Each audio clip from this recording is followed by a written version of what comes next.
The year is 1835, and Parliament has just passed a law that says bull baiting, a sport that the Old English Bulldog was well known for, has now been banned.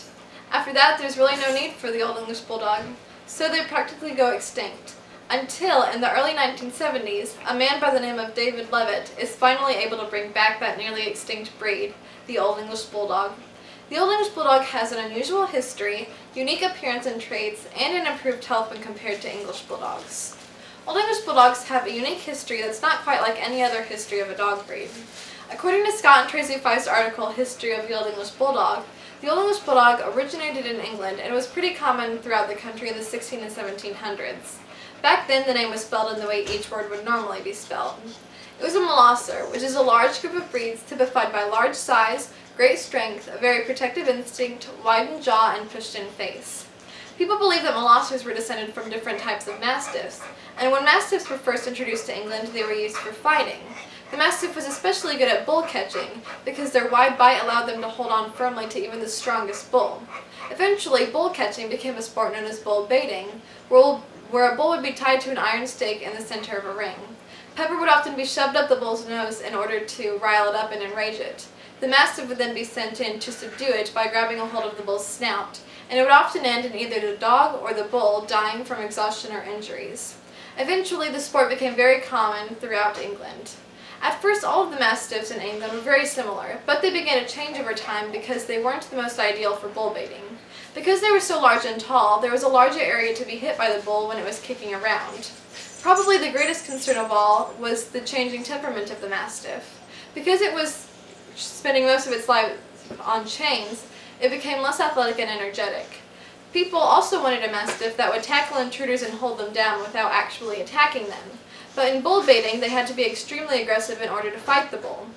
Eventually, two distinct lines of the mastiff were bred, one that was larger, slower, and a less athletic type, which was bred mainly for protective purposes.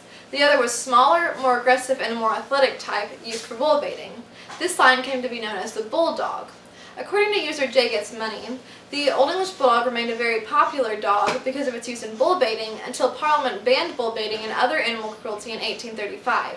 Because of this, it went practically extinct. This remained that way until 1971, when David Levitt decided to create a breed that looked like the 19th century Bulldog. He started breeding different dogs together, and in the end, the bloodline of the Old English Bulldog was half English Bulldog, 1/6 American Pit Bull Terrier, 1/6 American Bulldog, and 1/6 Bull Mastiff. So, the Old English Bulldog finally came back into existence with just a few minor changes.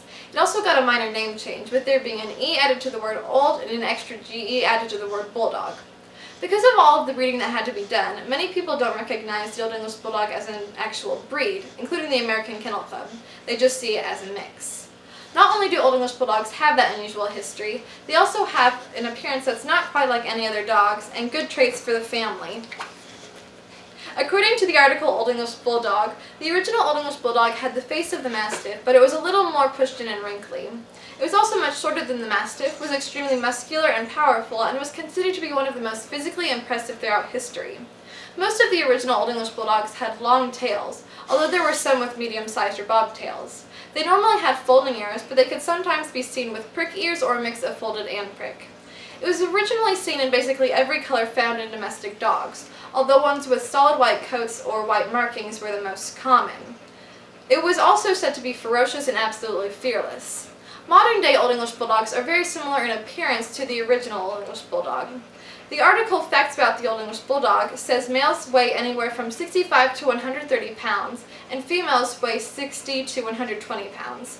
My Old English Bulldog, Dax, weighs about 80 pounds, so he is actually on the lighter side for his weight. Males also are 19 to 25 inches tall, and females are 18 to 24 inches tall. Dax is 19.5 inches tall, so overall he's just a small male Old English Bulldog.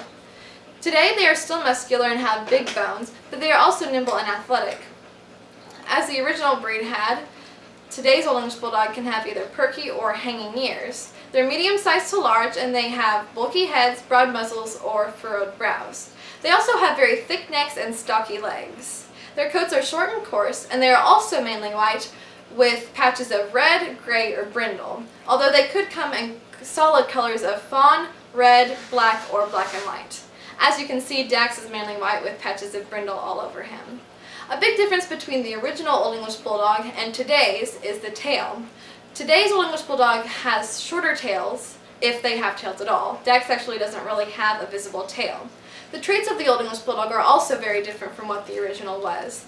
They are now very trustworthy, protective, loyal, and loving. They also have a stable and courageous temperament. They're very bold and stubborn, and they're good for families, sporty people, and experienced dog handlers. Old English Bulldogs also have an improved health compared to the English Bulldogs, the original descendants of the original Old English Bulldog. Karen Brilliard wrote that Old English Bulldogs have a lot less health problems than English Bulldogs because of inbreeding. English Bulldogs were so inbred that they started to have some serious health issues. They now have an even more pushed-in face than the Old English Bulldog, which causes them to have a lot of respiratory problems. They also have a shorter build than their ancestors, so they aren't able to be as athletic.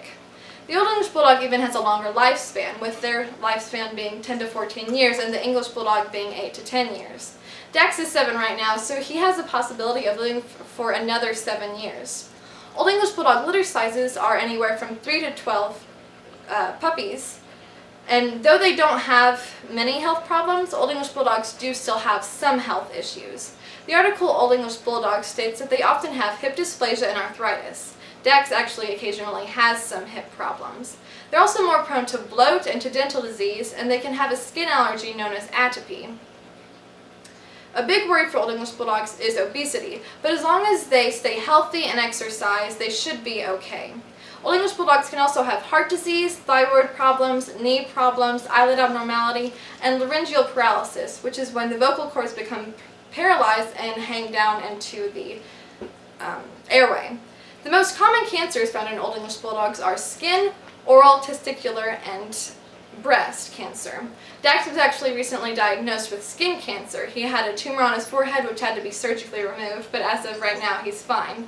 With surgery, however, Old English Bulldogs have a really tough time with it because their metabolism isn't as good as other dogs. It takes them a lot longer to get over the effects of anesthesia than it does other dogs. When Dax had his surgery, it took him a couple days to completely be back to his normal self, whereas with other dogs it might take them just a couple of hours to a day for them to be back to their normal selves. So people need to consider all other possible options before they choose surgery for an Old English Bulldog. All in all, the Old English Bulldog breed has a strange history, distinctive appearance and traits, and good health when compared to other Bulldog breeds, especially the English Bulldog. The Old English Bulldog went through a lot of trouble to be where it is today, even nearly going extinct at one point. Though it isn't yet considered by everyone to be a breed, people still hope that there will come the day when everyone recognizes that the Old English Bulldog is a breed deserving of that title.